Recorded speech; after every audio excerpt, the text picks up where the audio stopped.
कालच छत्रपती शिवाजी महाराज यांची जयंती झाली। त्यानिमित्तानं शिवरायांच्या विविध पैलूवरतीच आपल्याकडे चर्चा होत आहे। अखिल भारतीय पातळीवरचं बहुजन संघटक हे फेसबुक पेज या देशातल्या सर्व महामानवांना खऱ्या अर्थानं कृतिशील वंदन करण्याचा संकल्प या चॅनलने आयोजित केलेला आहे। त्याबद्दल सर्वप्रथम मी या बहुजन संघटक चॅनलचे मनपूर्वक अभिनंदन करतो आणि आजचा जो विषय आपला आहे त्या विषयाकडे येतो। धर्मनिरपेक्ष लोकराजा छत्रपती शिवाजी महाराज या अनुषंगाने आपण आपल्याशी संवाद साधणार आहे आज मी। मित्र हो, भारत हा अनेक अर्थाने वैशिष्ट्यपूर्ण देश आहे। भारत हा राजांचा देश आहे असं म्हटलं तरी चालेल। त्याचं कारण असं आहे की भारतामध्ये प्राचीन काळामध्ये, मध्य काळामध्ये, आधुनिक काळामध्ये सुद्धा खूप मोठ्या प्रमाणामध्ये राज्य होते। राजांचा देश अशी भारताची एक ओळख आहे। त्याचबरोबर ही भूमी जी आहे, भारत भूमी, ही महाराष्ट्र भूमी जी आहे, ही भूमी ही ज्ञानवंतांना, विचारवंतांना, साधुसंतांना जन्म देणारी भूमी आहे। अण्णाभाऊ साठे त्यांच्या एका पोवाड्यामध्ये म्हणतात बघा, ही भूमी असे कैकांची, संत महतांची, ज्ञानवंतांची, नररत्नाची अशी भूमी आहे।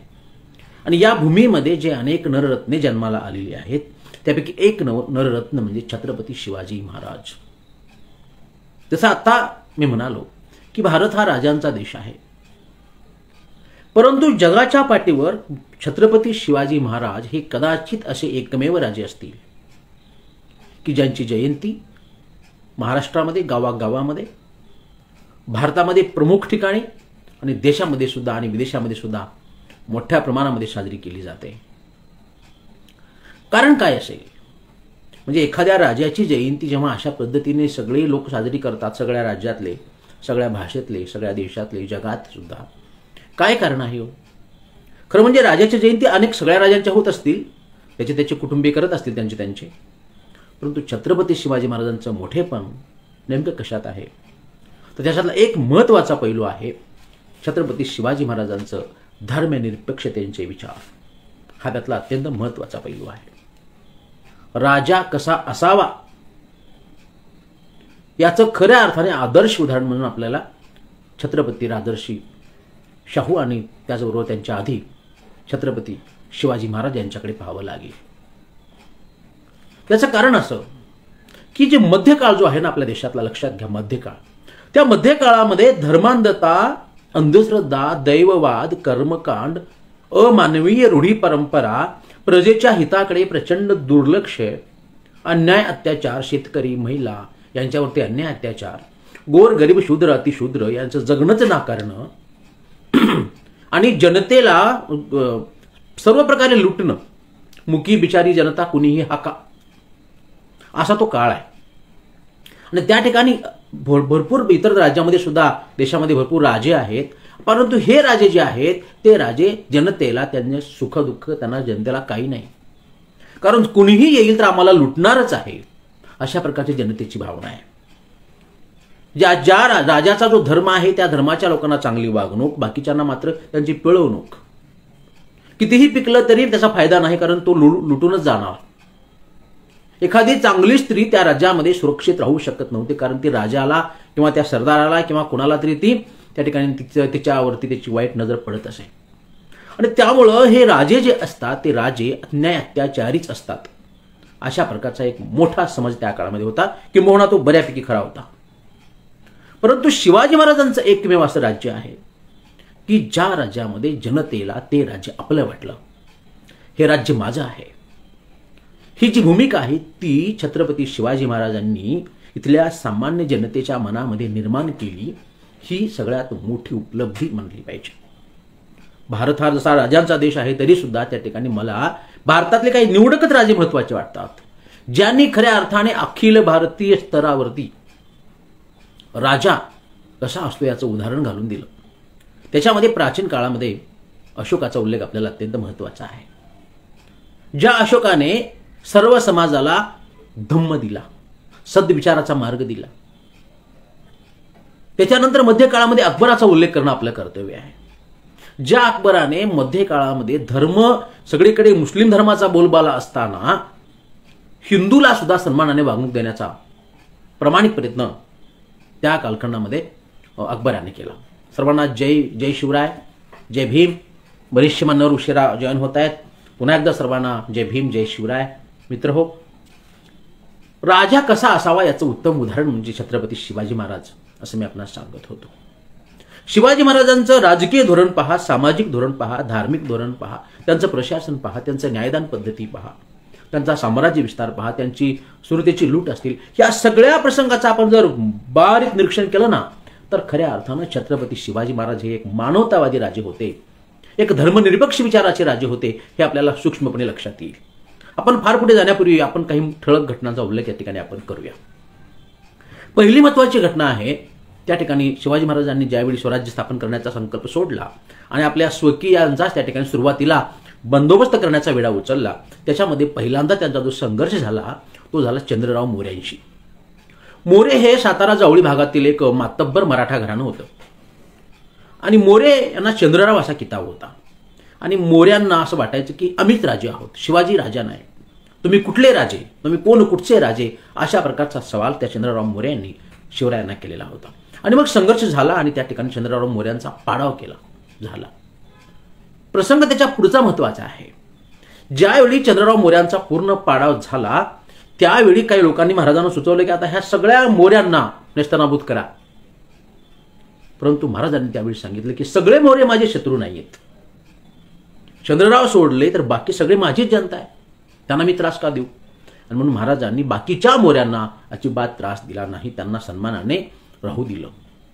याच मोऱ्याच्या बाबतीमध्ये अजून एक घटना महत्वाची आहे. या चंद्रराव मोऱ्याची पत्नी ती निपुत्रिक होती आणि ते सगळे जो काही तिचा राजकीय वारस आहे तो वारस तिला मिळत नव्हता आणि त्या काळामध्ये वारस घेता येईल का नाही अशी शंका होती, कारण महाराजांची खप्पा मर्जी होती. तेव्हा ती मोऱ्यांची बायको अगदी भीत शिवरायांना भेटली, जिजाऊंना भेटली आणि त्याने सांगितलं की आता तुमचं आमचं वैर नाहीये, मला एखादा दत्तक पुत्र घेण्याची परवानगी द्या आणि मी माझ्या पद्धतीने आपल्या वर्चस्वाखाली राहते. शिवरायांनी ती गोष्ट मान्य केली. म्हणजे शत्रुत्व आहेच, परंतु त्याच्याही पुढे एक मानवतावाद आहे, एक माणुसकी आहे. हा विचार शिवरायांनी पहिल्या प्रसंगातून घातलेला आहे. त्याच्याही आधीची आपल्याला एक घटना सांगतो. आपण क्रमानुसार जाऊया. शिवाजी महाराजांचं वय अवघं 16 वर्ष आहे आणि त्या अवघ्या 16 वर्षामध्ये शिवरायांनी एक निर्णय घेतला.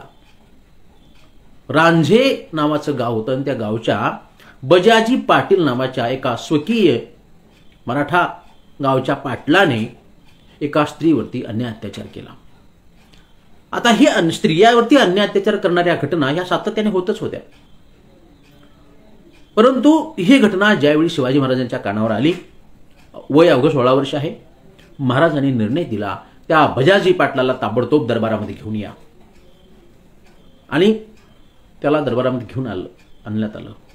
महाराजांनी निर्णय दिला ज्या स्त्रीची तुम्ही विटंबना केली आहे त्याची शिक्षा तुम्हाला मिळणारच. आणि म्हणून शिवरायांनी भर दरबारामध्ये त्याचे हातपाय तोडण्याची शिक्षा दिली. वय वर्ष 16 असताना सुद्धा ही जी निर्णय क्षमता आहे ना महाराजांच्या मनामध्ये, त्यांच्या व्यक्तिमत्वामध्ये, मला ती अत्यंत महत्वाची वाटते. हा निर्णय अत्यंत क्रांतिकारी ठरला. लोकांना वाटलं की हे काय झालं, आपल्याच माणसाच्या हातपाय तोडायची शिक्षा मिळाली. परंतु एक जरब, प्रशासनामध्ये जी जरब असते ना, ती जरब या प्रसंगाने शिवाजी महाराजांनी त्या ठिकाणी घालून दिली. माझ्या जनतेवर अन्याय अत्याचार करणारा जो कुणीही असेल त्याचे लाड केले जाणार नाहीत आणि त्याला माफ केलं जाणार नाही. हा एक महत्वाचा संदेश या निमित्तानं त्या ठिकाणी शिवाजी महाराजांनी दिलेला होता आणि त्याचा परिणाम फार चांगला झाला. पुढच्या कालखंडामध्ये कुठल्याही स्वकीयांनी स्वराज्यामधल्या स्त्रियांना त्या ठिकाणी बेअब्रू करण्याचा प्रयत्न, विटंबना करण्याचा प्रयत्न केलेला नाही, कारण हा प्रसंग त्या ठिकाणी सगळ्यांनी पाहिलेला होता. दुसरा प्रसंग मी आपल्याला सांगेन. काही प्रसंग आपण लक्षात घेऊया. अफजल खानाच्या वधाचा प्रसंग आहे. त्या अफजल खानाच्या वधाच्या प्रसंगामध्ये अफजल खाना हा बलाढ्य होता आणि त्या ठिकाणी त्याच्या भेटीला जाणं म्हणजे जणू मरणाची भेट घेण्यासारखंच होतं. परंतु जी प्लॅनिंग, जे नियोजन जे शिवाजी महाराजांनी केलेलं होतं ते अत्यंत महत्वाचं होतं.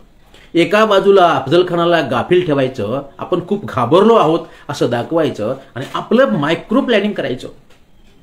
हा शिवाजी महाराजांच्या प्रशासनाचा उत्तम असा हातखंडा होता. महाराजांनी बरोबर आयडिया करून काही माणसं पाठीमागे थांबवली, निवडक माणसं समोर घेतली आणि त्या दिवशी अशा पद्धतीनं आपलं सैन्य त्या ठिकाणी प्रतापगडाच्या पायथ्याशी बसवलं की त्या अफजल खानाला अजिबात कल्पना आली नाही. आणि तुम्हाला पुढचा सगळा प्रसंग माहीत आहे. अफजल खानाचा त्या ठिकाणी वध झाला किंवा हत्या झाली. ते कोथळा काढण्या वगैरे आपल्याला त्याला फार महत्त्व द्यायची गरज नाही. अफजल खानाचा पाडाव झाला, संपला विषय. आपल्याला कोथळा काढणं जणू वर्ण करून सांगितलं ना, म्हणजे हे काहीतरी भयानकच आपल्याला वर्ण सांगितलं आहे. त्याच्याकडे फार लक्ष द्यायची गरज नाहीये. त्याचे उद्देश वेगवेगळे असतील. परंतु प्रसंग असा आहे की शिवाजी महाराजांनी अफजल खानाची त्या ठिकाणी हत्या केलेली आहे आणि त्याच्या पुढचा इतिहास महत्त्वाचा आहे, जो आपल्याला फारसा माहिती नाहीये. त्याच्या पुढचा इतिहास असा आहे की त्या अफजल खानाच्या सोबत जे आलेला जो कुटुंब कबिला होता, जो गडाच्या पायथ्याखाली होता प्रतापगडाच्या, त्या सगळ्या महिलांची, त्या ठिकाणच्या सैनिकांची महाराजांनी चांगली सोय केली आणि त्यांना परतवून लावलं, व्यवस्थित परतवून लावलं. आणि त्याच्याही पुढचा भाग म्हणजे महाराजांनी आपल्या किल्ल्याच्या पायथ्याशी आपल्या शत्रूची कबर बांधण्याची परवानगी दिली. काही जागा दिली कबरेसाठी, जागा दिली, नोंद करून जागा दिली. असं जगाच्या इतिहासामध्ये उदाहरण सापडत नाही. शत्रूच्या सुद्धा मेल्यानंतर शत्रुत्व संपलं ही भूमिका, ही व्यापक भूमिका आहे.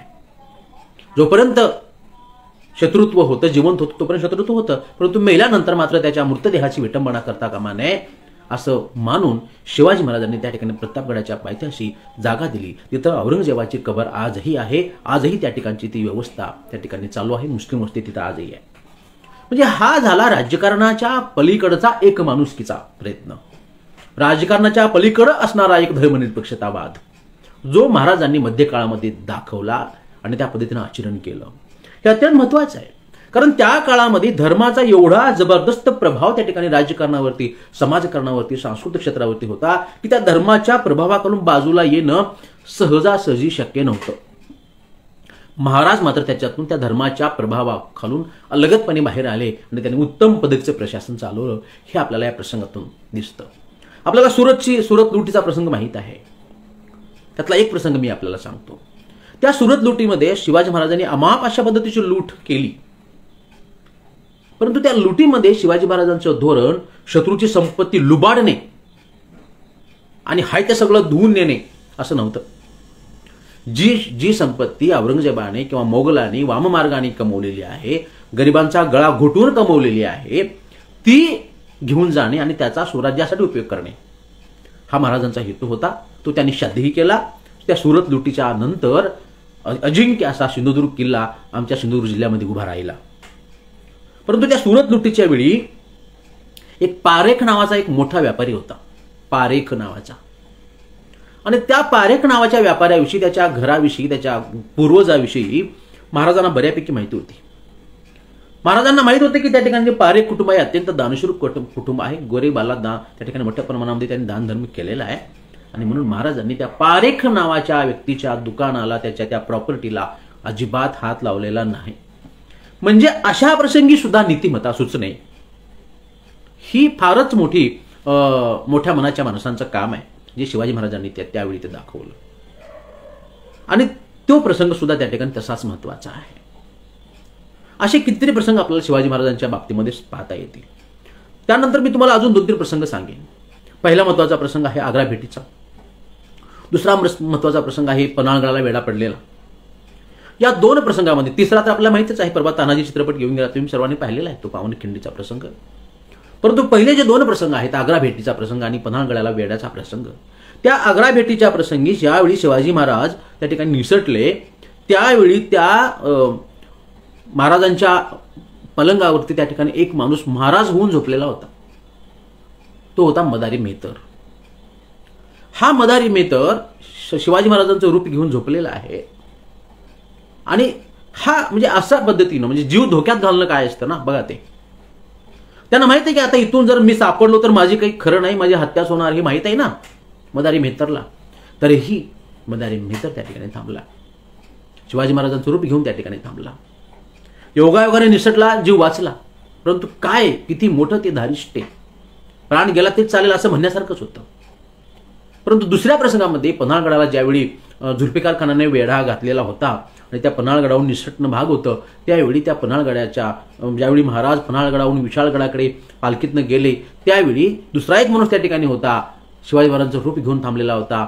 आणि त्यामुळे ती शत्रू गाफील राहिला आणि तो माणूस होता शिवा न्हावी किंवा शिवा काशीद. बघा, आता मला शत्रू पकडेल आणि मला मारेल हे माहीत आहे ना, तरीही त्यांनी महाराजांचं रूप घेऊन त्या ठिकाणी वेशांतर करून त्या ठिकाणी त्या पालखीमध्ये तो बसलेला होता. मग आपलं शिवा न्हावी ठरल्याप्रमाणे तसंच झालं. त्यांना पकडलं, शंका आली आणि त्यांना ज्यावेळी त्याने असं तो जिरेटोप बाजूला करून पाहिलं त्यावेळी त्याच्या लक्षात आलं की हे शिवाजी महाराज नाही आहेत. ताबडतोब त्या शिवा न्हाव्यांची, शिवा काशीदची त्या ठिकाणी हत्या झाली. ती समाधी आजही त्या ठिकाणी भगवा झेंडा लावून उभी दिसते आपल्याला जाताना त्या रस्त्याने. म्हणजे स्वतःचा जीव धोक्यात घालणं, मी मेलो तरी चालेल परंतु माझा राजा जिवंत राहायला पाहिजे असं वाटणं आणि अशा प्रकारची माणसं निर्माण करणं हे फार मोठं दिव्य आहे, फार मोठं काम आहे हे, जे शिवाजी महाराजांनी त्या काळामध्ये साधलेलं होतं. जीवाला जीव देणारी माणसं काय असतात ते अशा अनेक प्रसंगातून आपल्याला दिसून येतं. म्हणून शिवाजी महाराजांचे जे मावळे होते ना, ते मावळे या देशातील, या भारतातील, महाराष्ट्रातील 18 पगड जातीचे लोक होते. बहुजन समाजातले सगळे लोक होते, ज्यांना वाटलं की हे शिवाजी महाराज काहीतरी चांगलं काम करतायत आणि त्याला आमचं मदत झाली पाहिजे. म्हणून घोड्यावर टाच मारून हे साधे शेतकऱ्याची मुलं त्या ठिकाणी, पोरं त्या ठिकाणी लढायला तयार झाली. हे काही प्रशिक्षित नव्हते, त्यांना काही फार लागत नव्हतं. एक भाकरी, कागदाच्या कापडामध्ये बांधलेली भाकरी, त्याच्यावरती थोडा, त्याच्यावरती खरडा, त्याच्यावरती आणि कांद्याचा एक कांदा, एवढंच त्यांचं खाद्य होतं. आणि उर्मी मात्र जीव देण्याची होती. हा बाणा मावळ्यांनी सांभाळला. मावळे हा शब्द अत्यंत महत्त्वाचा आहे, तो दोन अर्थाने महत्त्वाचा आहे. पुणे भागामध्ये जो मावळ प्रांत आहे त्या मावळ प्रांतातल्या लोकांना, लोक म्हणजे मावळे असाही त्याचा एक अर्थ आहे. आणि मावळे हा शब्द आपल्याकडे आईचा भाऊ या अर्थाने सुद्धा वापरला जातो. असे ते मावळे, हे मावळे असे अनेक वेगवेगळ्या जातीच्या धर्माचे होते. आणि म्हणून शिवाजी महाराजांच्या जीवनामध्ये या मावळ्यांनी फार मोठं काम साधलेलं आहे. या मावळ्यांच्या बळावर स्वराज्याची उभारणी झालेली आहे, हे आपल्याला विसरता येणार नाही. हे जे राज्य आहे ते रयतेचं राज्य आहे. ही भूमिका लोकप्रिय करण्यामध्ये शिवाजी महाराजांचा फार मोठा वाटा आहे. त्याच्यापूर्वी असं नव्हतं. त्याच्यापूर्वी राज्य हे जणू राजाची प्रॉपर्टी आहे, बापजाद्याची धन दौलत आहे, अशा प्रकारचा लोकांचा समज होता. आणि म्हणून त्या सगळ्या राजसंपत्तीचा उपयोग आपल्याच हितासाठी, आपल्याच स्वार्थासाठी करण्याची त्या ठिकाणी मानसिकता होती. परंतु हा सगळा जनतेचा पैसा आहे आणि तो जनतेच्या कामासाठी खर्च झाला पाहिजे, ही भूमिका छत्रपती शिवाजी महाराजांनी मध्य काळामध्ये पहिल्यांदा त्या ठिकाणी सांगितली. म्हणून शिवाजी महाराज ग्रेट आहे, एक लक्षात घ्या. त्या सुरत लुटीचा दुसरा प्रसंग मी आपल्याला सांगतो. त्या सुरत लुटीमधून भरपूर प्रमाणामध्ये मखमल वगैरे आणलेलं होतं. आणि मग साहजिकच महाराजांची पत्नी जी सोयराबाई आहे, सोयराबाईला वाटलं की महाराजांना काही नवीन एक दोन चांगले त्या ठिकाणी सदरेश शोभावेत, म्हणून त्यांनी एका टेलरला त्या ठिकाणी बोलवलं, मिया त्यांचं नाव. सकाळी सकाळी रायगडावर मिया दिसल्यानंतर शिवाजी महाराज म्हणाले, मिया इतने सुबह सुबह इथे हा क्यों?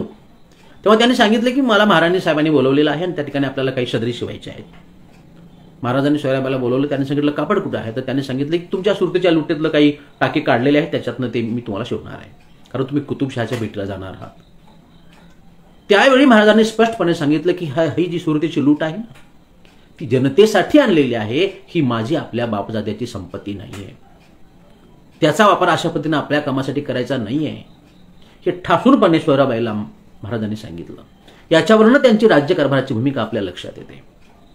आपल्या राज्यातील जी सामान्य जनता आहे, 18 पगड जाती जमाती, 18 अलुतेदार आणि 12 बलुतेदार, जे वेगवेगळ्या जातीचे लोक आहेत, अनेक वेगवेगळ्या धर्माचे लोक आहेत, गोरगरीब जनता आहे, या सगळ्यांना सामावून घेऊन स्वराज्याची निर्मिती करणारे छत्रपती शिवाजी महाराज हे खऱ्या अर्थाने एक धर्मनिरपेक्ष आणि जाणता राजा खऱ्या अर्थाने आहेत. म्हणून ते सर्वांना आपले वाटले. लक्षात घ्या, त्या काळामध्ये जर आपण पाहिलं स्त्रियांची स्थिती, तर त्या काळामध्ये स्त्रियांना त्या ठिकाणी कायम दुय्यम भूमिका होती. स्त्रियांच्या माथ्यावरती अशा पद्धतीचे अनेक अंधश्रद्धेचे, दैववादाचे, कर्मकांडाचं थोतांड त्या ठिकाणी त्यांच्या डोक्यावरती होतं. आणि अशा अवस्थेमध्ये स्त्रियांना कायम दुय्यम त्या ठिकाणी मानलं जात होतं. अंधश्रद्धा त्यांच्या डोक्यामध्ये बसवलेल्या होत्या. आणि हे इथल्या व्यवस्थेनं जाणीवपूर्वक केलं होतं की त्या ठिकाणी स्त्रियांना कायम दुय्यम मानलेलं होतं.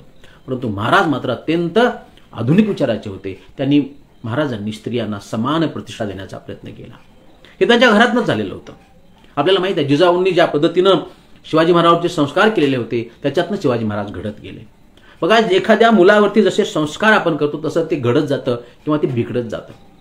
राजमाता जिजाऊंनी त्यांच्यावरती असे संस्कार केले की बाबा रे, कुठल्याही जातीच्या, धर्माच्या, पंथाच्या, प्रांताच्या पेक्षा त्या ठिकाणी माणूस मोठा असतो आणि म्हणून माणसाची त्या ठिकाणी माणसाच्या कल्याणासाठी आपलं प्रशासन राबलं पाहिजे, रयतेसाठी आपलं राज्य असलं पाहिजे.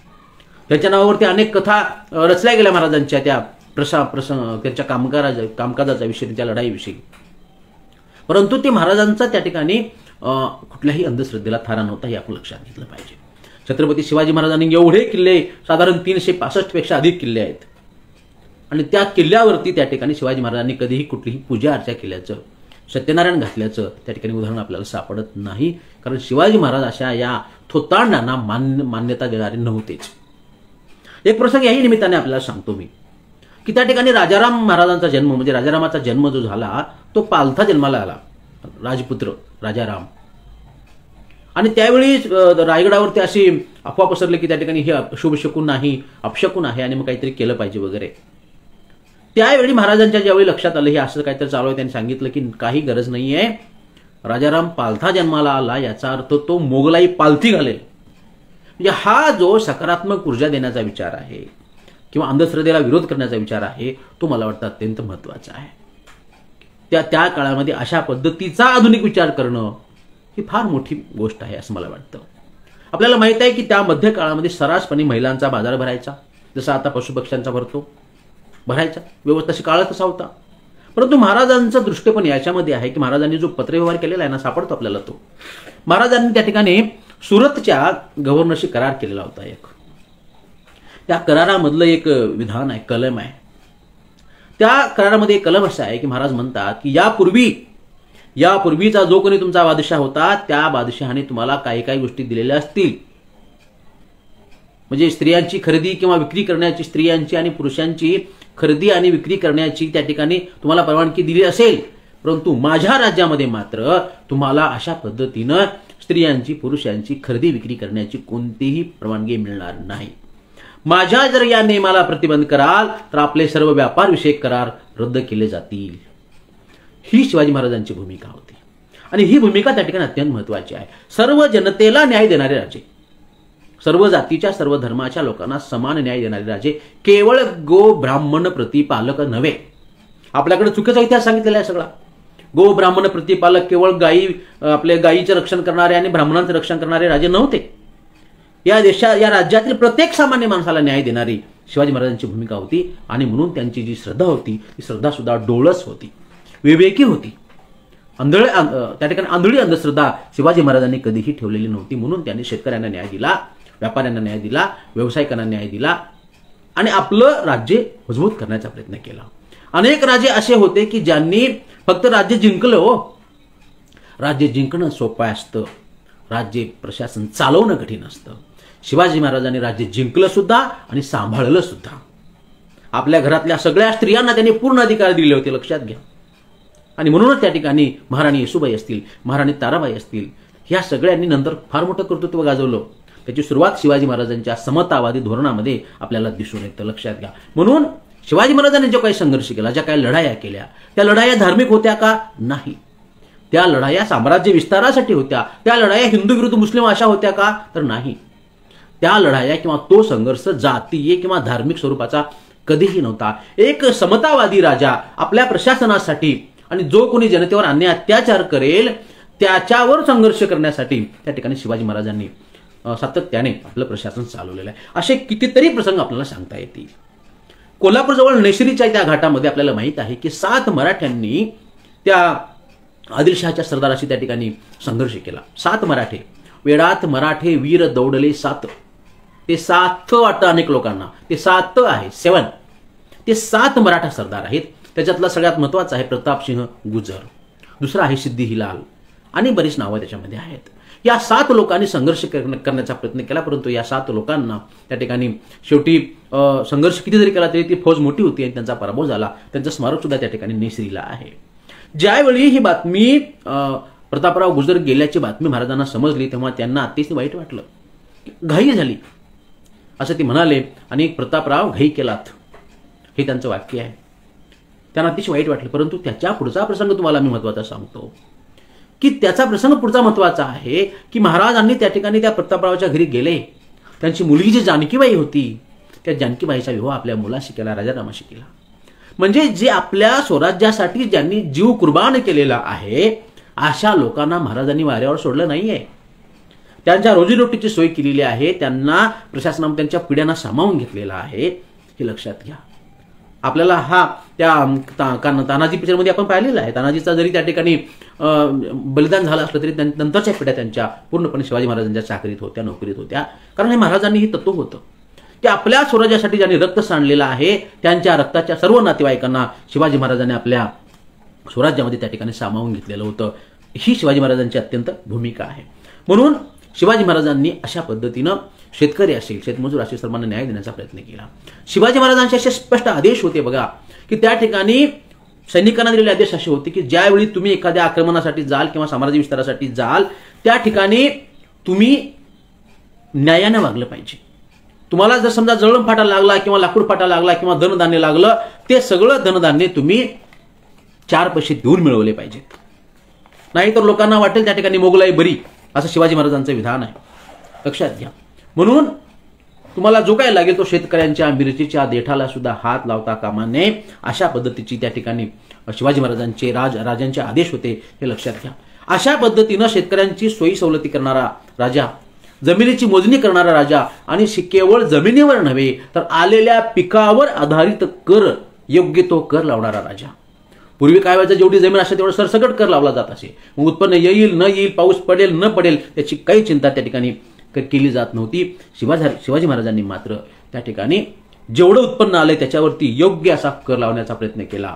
आणि त्याच्यातही सगळ्यात महत्त्वाचं काम म्हणजे आपल्याला माहित आहे, गावगाड्यामध्ये जे स्थानिक अधिकारी असतात, जे कोतवाल असतात, जे पाटील असतात, त्या जे कुलकर्णी असतात, ते सगळे लोक जनतेवर अन्याय अत्याचार करतात.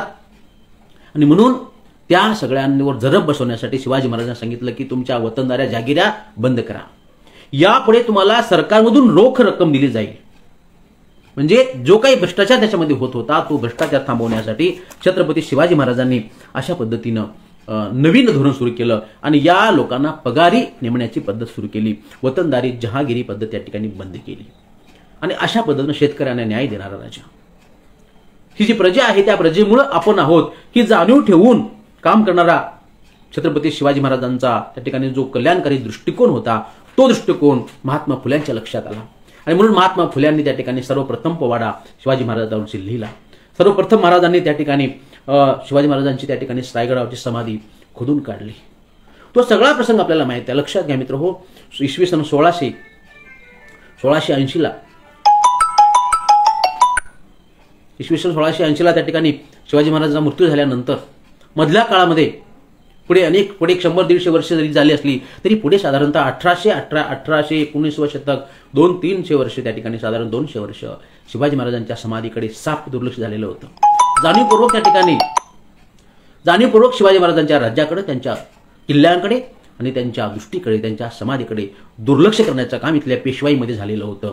आणि त्या पेशवाई मानसिकतेच्या लोकांनी ते केलेलं होतं. महात्मा फुलेंना मात्र त्या ठिकाणी हे लक्षात आलं आणि महात्मा फुलेंनी त्या ठिकाणी छत्रपती शिवाजी महाराजांची त्या ठिकाणी रायगडावरची समाधी त्या ठिकाणी पुन्हा एकदा उजेडात आणली, साफसफाई केली. त्यावेळी त्यांच्यासोबत रानबा गायकवाड महार होते, लोहजी, वस्ताद साळवे आणि अनेक अशा पद्धतीचे महात्मा ज्योतिबा फुले यांचे अनुयायी आणि सहकारी उपस्थित होते. त्यांचं ह्या बहुजन समाजाचं ते काम आहे. त्यावेळी ज्यावेळी ही समाधी त्या ठिकाणी असा उल्लेख मिळतो, ज्यावेळी ज्योतिबा फुले ती समाधी स्वच्छ करत होते त्यावेळी तिथला एक स्थानिक ब्राह्मण त्या ठिकाणी आला आणि त्या सांगितलं की या कुणबटाची समाधी का शोधतोस. शब्द असे आहेत, या कुणबटाची समाधी का शोधता. आणि म्हणजे त्या ठिकाणी ही जी प्रवृत्ती होती ना, हे लक्षात घ्या, या जातीयवादी प्रवृत्तीचा, या ब्राह्मणवादी प्रवृत्तीचा त्रास त्या ठिकाणी छत्रपती शिवाजी महाराजांना झालेला आहे, शाहू महाराजांना झालेला आहे, बाबासाहेबांना झालेला आहे, महात्मा बसवण्णाला झालेला आहे, संत रविदासांना झालेला आहे, सगळ्यांनाच झालेला आहे. कारण इथली जी जातीय जी विकारी मानसिकता होती ती मानसिकता काही केल्या जात नव्हती. माणूस किती जरी मोठा जरी झाला तर त्याला जातीच्या चष्म्यातून पाहण्याची इथली दृष्टी आहे, इथल्या उच्चवर्णीयांची दृष्टी आहे.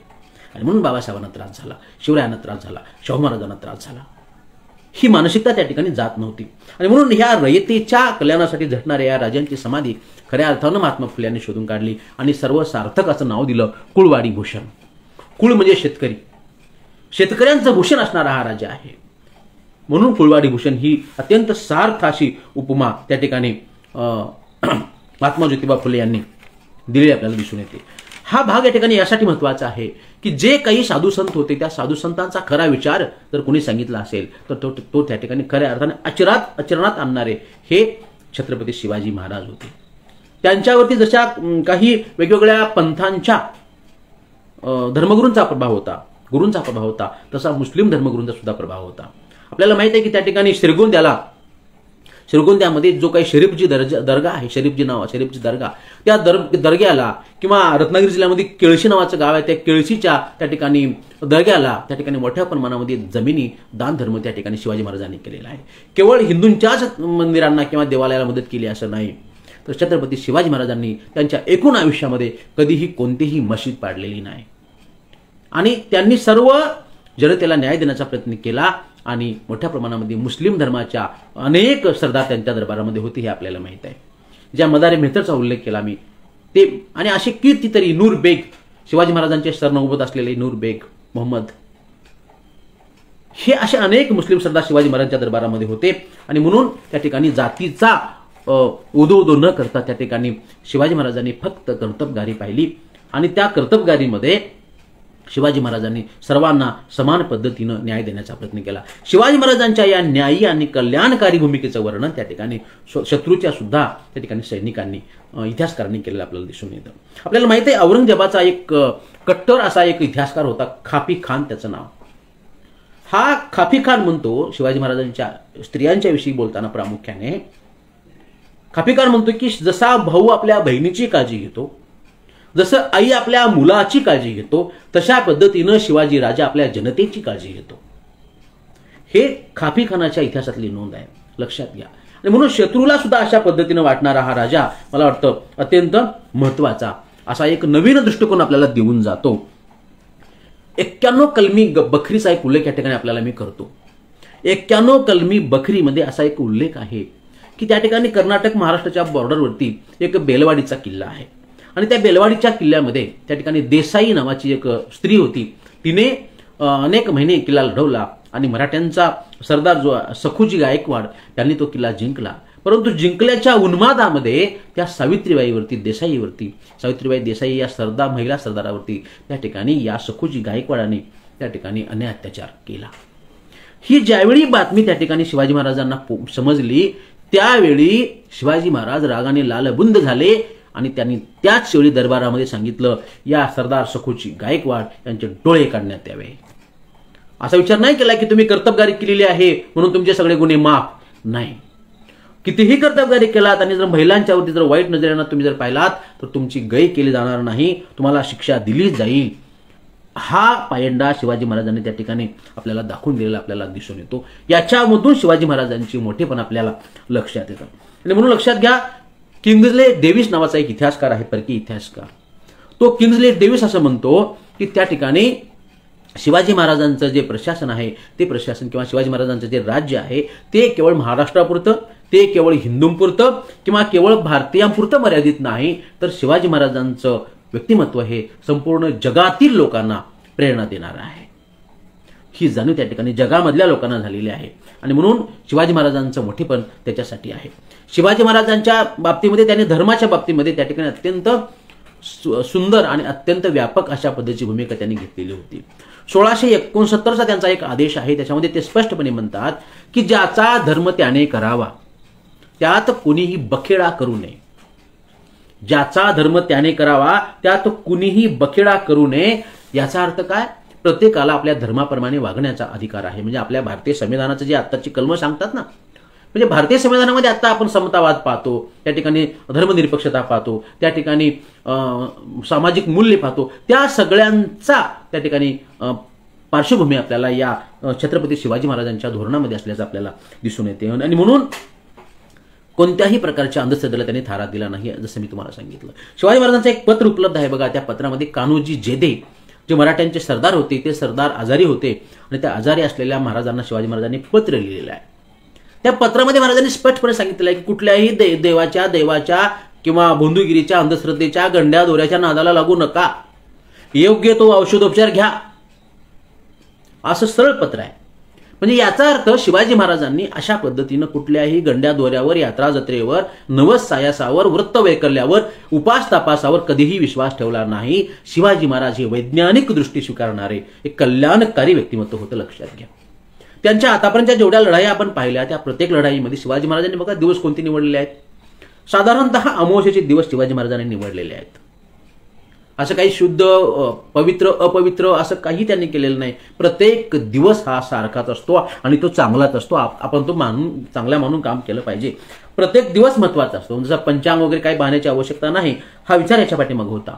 आणि म्हणून ज्यांनी जे किल्ले बांधले ते किल्ले सुद्धा वास्तुशास्त्रानुसार अतिशय त्या ठिकाणी योग्य पद्धतीने बांधलेले आहेत. म्हणून शिवाजी महाराज हे अन्य सगळ्यांच्या पेक्षा व्यक्तिमत्व हे आदर्श व्यक्तिमत्व होतं. शिवाजी महाराजांनी स्वतःचा राज्याभिषेक करून घेतला ही इतिहासातली फार मोठी घटना आहे.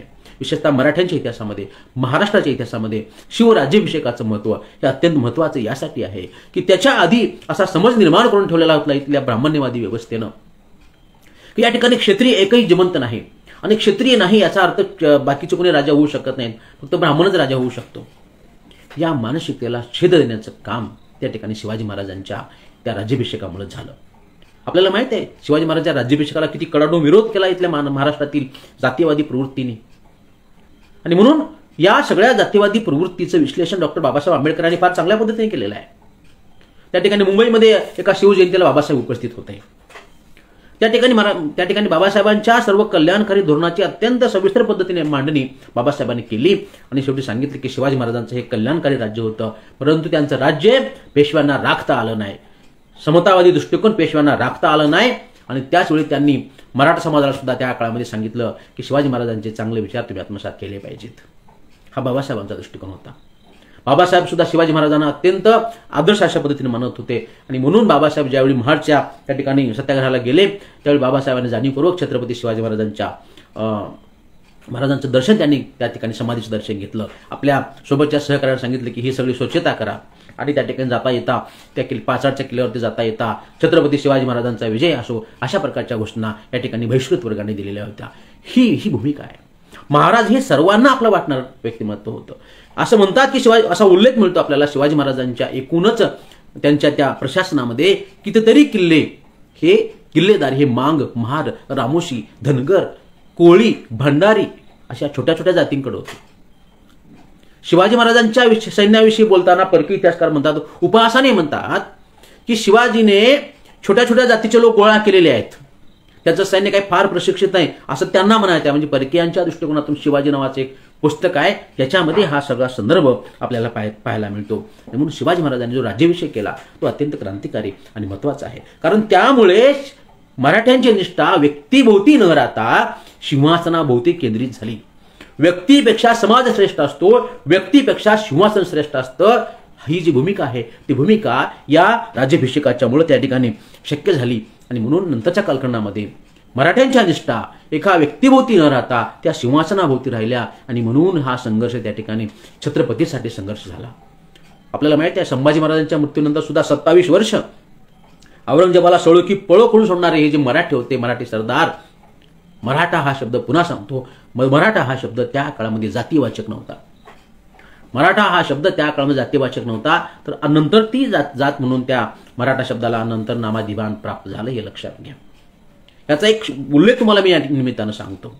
महात्मा ज्योतिबा फुले यांच्याकडे एक मराठा समाजातील व्यक्ती गेली आणि त्यांनी सांगितलं, महात्मा फुले विचारलं ज्योतिबाने तुम्ही कोण? तेव्हा त्यांनी सांगितलं की आम्ही कुणबी आहोत आणि मराठा आहोत. तेव्हा महात्मा ज्योतिबा फुले सांगितलं हां कुणबी आहात ना, बरोबर आहे. म्हणजे त्यावेळी मराठा हा उल्लेख नव्हता, कुणबी हाच ओळख जात होता. नंतर त्याच्यामध्ये मराठा ही जात म्हणून त्या ठिकाणी त्याचा उल्लेख झाला. हाही या ठिकाणी आपण या निमित्तानं आपण समजून घेतलं पाहिजे. शिवाजी महाराजांची राजमुद्रा जी आहे त्या राजमुद्रेवरती सुद्धा आपल्याला संपूर्ण व्यापक दृष्टिकोन लक्षात येतो. त्या राजमुद्रेचं वर्णन आपण लक्षात घ्या. त्याच्यामध्ये असा स्पष्ट उल्लेख आहे, प्रतिपश्चंद्र वर्धिष्णू विश्ववंदिता शाह सुनो मुद्रा भद्राय राजते.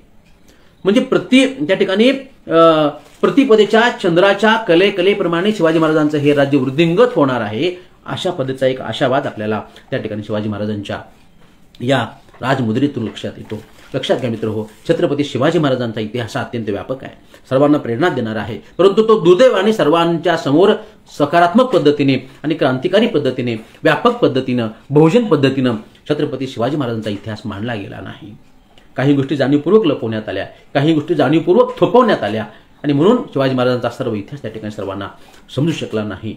विनाकारण शिवाजी महाराजांच्या जयंतीविषयी वाद निर्माण करण्यात आले. बाकी सगळ्या महामानवांच्या जयंत्या मात्र इंग्रजी कॅलेंडरप्रमाणे चालतात आणि शिवाजी महाराजांची जयंती मात्र विनाकारण तिथीप्रमाणे शोधण्याचा घाट इथल्या व्यवस्थेने घातला. त्याच्यामुळे त्या वादामध्ये बरीच वर्षे गेली. या ठिकाणी बहुजन समाजाचे जे नायक आहेत त्या नायकांना दुर्लक्षित करण्याचा प्रयत्न, या बहुजन समाजाच्या नायकांचं ब्राह्मणीकरण करण्याचा प्रयत्न सातत्याने इथली व्यवस्था करते. आपल्याला माहित आहे त्या ठिकाणी आपण सातत्याने ऐकत आलेलो आहे, गोंधळामध्ये वगैरे, बकरीमध्ये वगैरे पण पाहिलेलं आहे, ऐकलेलं आहे. आपल्याला असं सांगितलं गेलं की त्या ठिकाणी एक घोरपड होती आणि ती घोरपड त्या किल्ल्यावरती गेली आणि त्यांनी मग तो मार्ग सांगितला. पूर्णपणे खोटा इतिहास. घोरपडे नावाचे ते दोन बंधू होते, जे बंधू त्या ठिकाणी किल्ला चढण्यामध्ये माहीर होते. ते घोरपडे बंधू, घोरपड नव्हे. अशा कितीतरी गोष्टी. शिवाजी महाराजांचे गुरु कोण याच्याविषयी वाद, शिवाजी महाराजांचा जन्म कोणता याच्याविषयी वाद.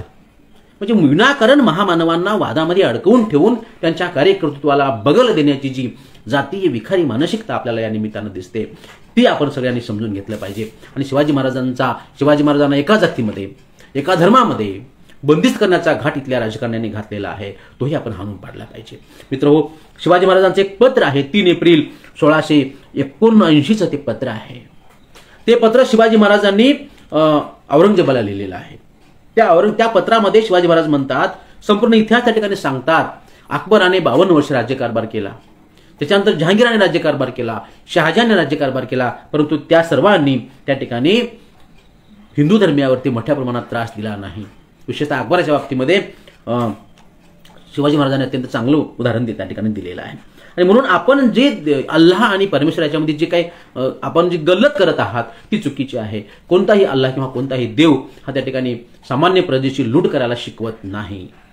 हा विचार त्या ठिकाणी शिवाजी महाराजांनी आपल्याला दिला आणि तो औरंगजेबाला सुद्धा पटवून सांगण्याचा प्रयत्न केला. हा आपण समजून घेतलं पाहिजे. खरे शिवाजी महाराज, आदर्श आणि कल्याणकारी शिवाजी महाराज आपल्याला समजून घेतले पाहिजेत. आपल्या देशामध्ये शिवाजी महाराज असू दे, डॉक्टर बाबासाहेब आंबेडकर असू दे, संत रविदास असू दे, अण्णाभाऊ साठे असू दे किंवा राजू शाहू महाराज, महात्मा फुले असतील, या सगळ्यांना जातीमध्ये बंदिस्त करण्याचा जो प्रयत्न चालू आहे तो आपण हाणून पाडला पाहिजे. आणि सर्व महामानवांनाच त्या ठिकाणी खऱ्या अर्थाने जर तुम्हाला देवच मानायचं असेल तर ह्या महामानवांना त्या ठिकाणी देवाच्या ठिकाणी आपण मानलं पाहिजे. हे लक्षात घेतलं पाहिजे. विज्ञान हाच धर्म आहे आणि हे महामानव कुठल्याही जातीशी नव्हे तर मातीशी इमान राखून होते, हे आपण लक्षात घेतलं पाहिजे. म्हणून छत्रपती शिवाजी महाराजांनी जे आपल्याला समता दिलेली आहे, जी बंधुता दिलेली आहे, जे लोकशाहीचे विचार दिलेले आहेत, जे काही धर्मनिरपेक्षतेचा विचार दिलेला आहे, जो काही विज्ञाननिष्ठतेचा विचार दिलेला आहे, तो आपण समजून घेतला पाहिजे. आणि तरच या ठिकाणी खऱ्या अर्थानं छत्रपती शिवाजी महाराजांना आपण कृतिशील आदरांजली वाहू शकतो असं मला वाटतं. शिवाजी महाराजांचा अनुषंगाने एक महत्त्वाचा संवाद मी आपल्याला सांगणार आहे आणि मग मी माझ्या या संवादाचा समारोप करणार आहे. छत्रपती शिवाजी महाराजांचा कशा पद्धतीने व्यापक दृष्टिकोन होता, अगदी शत्रूला सुद्धा ते कसं हेवा वाटणारे व्यक्तिमत्व होतं, हे आपल्याला या माझ्या संवादातून समजेल. हा संवाद औरंगजेबाच्या तोंडून आलेला आहे. आपल्याला माहिती आहे शिवाजी महाराजांच्या राज्याभिषेकाची बातमी पसरलेली आहे आणि ती औरंगजेबाच्या कानावर सुद्धा गेलेली आहे.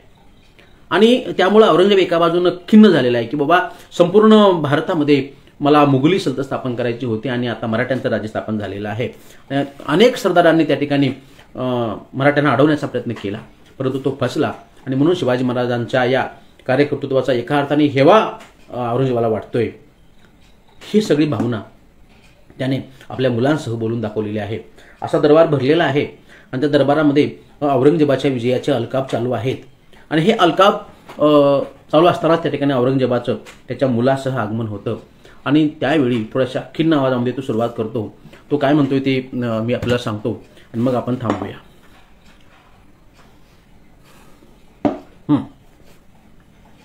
दरबार भरलेला आहे, औरंगजेबाचं आगमन होते, सोबत त्याची मुलं पण आहेत. औरंगजेब काय बोलतो बघा, तो ज्याचे का थांबवतो आणि औरंगजेब बोलतो, ये सब फिजूल है शहजादे, चंगेज और तैमूर के खून ने कभी शिकस्त नहीं देखी, लेकिन आज तंजौर से लेकर कंधार तक सारे हिंदुस्तान को मुगलिया सल्तनत में शामिल करने का ख्वाब देखने वाली ये महाबदौलत ये आज क्या देख रही है। शिवाजी हमारे नजरों के सामने अपने सल्तनत की तामीर कर चुका है। हमारे लाखों के फौजों के सूबेदारों को शिकस्त देकर खदेड़ दिया है उसने। ये है हमारे मामूद जान अमीर उल उमराव शाइस्ता खां साहब। सबसे शर्मनाक बात तो यह है शहजादे कि शिवाजी ने इनके लाल महाल पर छापा मारकर इनके छक्के छुड़ा दिए। ये तो तकदीर के सिकंदर थे कि जान बच गई, सिर्फ 3 उंगलियां ही खोना पड़ा इन्हें। यह है हमारे सिपह सालार जोधपुर महाराजा जसवंत सिंह राठौर। मराठों के मार के जख्म इन्होंने अपने सीने पे नहीं बल्कि पीठ पर खाए हैं। यह है हमारे सूरत के खूबसूरत सूबेदार इनायत खान बहादुर। शिवाजी जब सूरत पहुंचे तो ये सूरत से दुम दबा के भाग गए। ये हबशी फौलाद खान जिनके हथेली पर मिठाई रखकर शिवाजी आगरे के कैद खाने से फरार हो गए, हमारे सारे मंसूबों को खाक में मिला दिया इस फौलाद खान ने। ये कारतलब खान, ये रसूल बेग रोजभानी, ये मीर अतीस तरबियत खान, ये खाजा बहादुर, ये बहादुर खान कुकुलताज, ये बूंदी नरेश भाऊ शिहाड़ा, ये रनमस्त कहां, ये केशर सिंह, ये सैयद मुनव्वर खां, तमाम सारे राजपूत बुंदीले, ईरानी, उज्बेकी, हबशी, मुगल फौजमंद सरदार, सबको शिवाजी ने शिकस्त दी। हमारी सारी इज्जत मिट्टी में मिला दी। क्यों क्यों शिवा को यह फतेह हासिल होती है? हमारी तरह गोला बारूद हाथी घोड़े खजाना शिवा के पास नहीं है, फिर भी फतेह हासिल होती है उसे। क्यों? इस क्यों का मतलब तुम कभी नहीं समझ पाओगे शहजादे, कभी नहीं। औरत, शराब, नाच गाना, इश्क और मोहब्बत में गिरफ्तार तुम जैसे लोग बहादुर शिवा को कभी समझ नहीं पाओगे। इस शिवा ने मजबूत किले बनाए, अपनी फौज और असला बढ़ाया, नए जंगे बेहरीन की तामीर की है उसने, और उससे भी कई ज्यादा कभी ना जीते जाने वाले मजबूत जमीर के लोग तैयार किए उसने। मराठे कभी थकते नहीं, मराठे कभी रुकते नहीं, मराठे कभी झुकते नहीं, और मराठे कभी बिकते नहीं। शिवाजी घाघ है, चल्लाक है, दगाबाज है, नमक्कुल है, बदकूर है, लेकिन उसका चाल चलन दूध की तरह साफ और सूरज की तरह चमकदार है। दुश्मन के भी मजहबी किताब, औरत और फकीरों की इज्जत करता है वो। इसलिए उसकी इज्जत और शोहरत बुलंद मीनार की तरह सिर उठा के आसमान को छू रही है। इसमें कोई शक नहीं शहजादे, हम खुशनसीब बड़े, हमें दुश्मन भी मिला तो शिवा जैसा। अशा पद्धतीनं औरंगजेबाला सुद्धा हेवा वाटणारं, औरंगजेबाला सुद्धा शिवाजी महाराजांच्या आयुष्यात काही गुणांचं कौतुक असणारं हे संवाद मी आपल्याला ऐकवलेला आहे। छत्रपती शिवाजी महाराज यांच्या जयंतीनिमित्त पुन्हा एकदा आपल्या सर्वांना शुभेच्छा देतो। बहुजन संघटकचे मनपूर्वक आभार मानतो। या ठिकाणी उपस्थित असलेले सर्व आमचे मान्यवर आदरणीय नरसिंह घोडके सर आहेत, प्राध्यापक सी एल कदम सर आहेत, कैलास सोनवणे आहेत, त्यानंतर